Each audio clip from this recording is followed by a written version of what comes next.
आनंद रामायण ग्रंथ से मैं आपको सार कांड के पृष्ठ संख्या 95 से आपको एक कथा सुना रहा हूँ।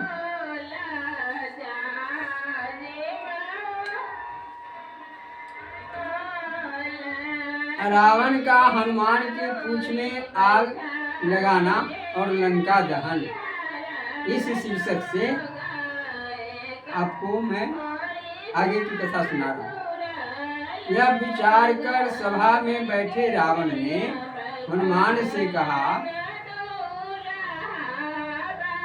ने कहा कि मेरी पूंछ अग्नि से जल सकती है और कुछ नहीं, यह निश्चित बात है।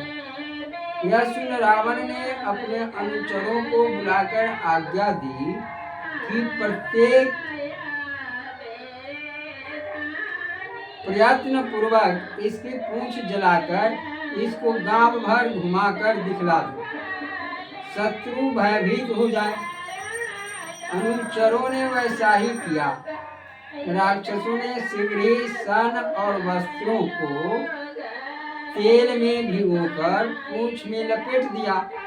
फिर भी कुछ और वस्त्र कम हो गए। तब वस्त्रों के बाजार के गुदामों से वस्त्र चुराकर घर के वस्त्रों को लाकर और राजाज्ञा से लंका के नर नारियों के वस्त्र छीनकर उस बानर की पूंछ में लपेट दिए। नगर के लोग वस्त्रहीन और नंगे हो गए। उस पर भी जब पूंछ नहीं ढकी तो सज्जा के मंडप, मच्छरदानी, कंचुकियों के चोंगे, पुरवासियों तथा राज्य भवन के वस्त्र लाकर लपेट दिए गए। यह देख हनुमान ने पूंछ बढ़ाना छोड़ दिया। तब प्रत्येक गृह में तेल आदि के लिए कोलाहल होने लगा। सबके घर का घृत तथा तेल उठा लाए।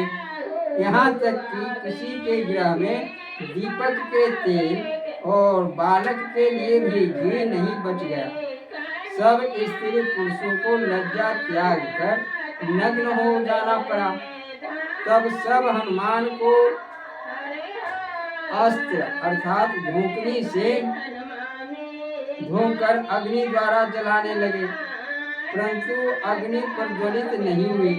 तब हनुमान ने कहा, यदि आज यह रावण जजमान अपने मुख से फूंक कर जलावे तो अग्नि जल सकती है। हनुमान की बात सुन रावण शीघ्र ही आगे बढ़ा और ज्यों ही उसने अपने मुख से फूंकना आरंभ किया, त्यों ही उसके सिरों के बाल तथा मूछें जल गई। जब रावण अपने 20 हाथों से अपने मुखों पर पटापट मारने लगा, तब तो सब राक्षस अट्टहास कर और खिलखिलाकर हंस पड़े। हनुमान भी खिलखिलाकर हंसने लगे। यह देख रावण बड़ा क्रुद्ध हुआ और आज्ञा दी कि इस दुष्ट बानर को पकड़कर यहाँ से ले जाओ। अब रावण दूत हनुमान को बड़ी बड़ी सुदृढ़ लोहे की सांकलों में बांधकर ले गए और गांवों के चोरों और घुमाया। घुमाते समय उसके हाथ बड़े बड़े बाजे बजते जाते थे। उस समय बहुत से बालकों तथा शस्त्रधारी गणों से हनुमान आविष्टित थे। इस प्रकार दिन में ही सारी लंका को देखकर सायंकाल के समय हनुमान सूक्ष्म रूप धारण कर शीघ्र बंधन में से निकल गए और कूद कर द्वार पर चढ़ गए तथा उसके पूर्व ही ब्रह्मपाश भी अपने स्थान पर चला गया। अब हनुमान वहां से चलकर पश्चिम द्वार पर आए और द्वार स्तंभ निकालकर उससे समस्त द्वारपालों को मार डाला। अनेक राक्षसों को भी मार कर गिरा दिया। फिर अपनी पूंछ की अग्नि से सब महलों में आग लगाकर लंका को जला दिया। उस समय समस्त लंका के प्रत्येक गृह में बड़ा कोलाहल मचा। सब स्त्रियां अपने बालकों को सोते हुए छोड़कर ही गृहों से बाहर निकल आई। उनके वस्त्रों तथा बालों में आग लगी हुई थी। वे अपना प्राण बचाने के लिए इधर उधर भाग रही थी। हनुमान ने क्रम से जाकर रावण के महल में भी आग लगा दी। रावण को सभा को जलाकर वहां के राक्षसों को पूंछ से भली भांति पीटा। सब राक्षस जलने लगे, अनेकों प्रकार के शब्द होने लगे। जय श्री सीते।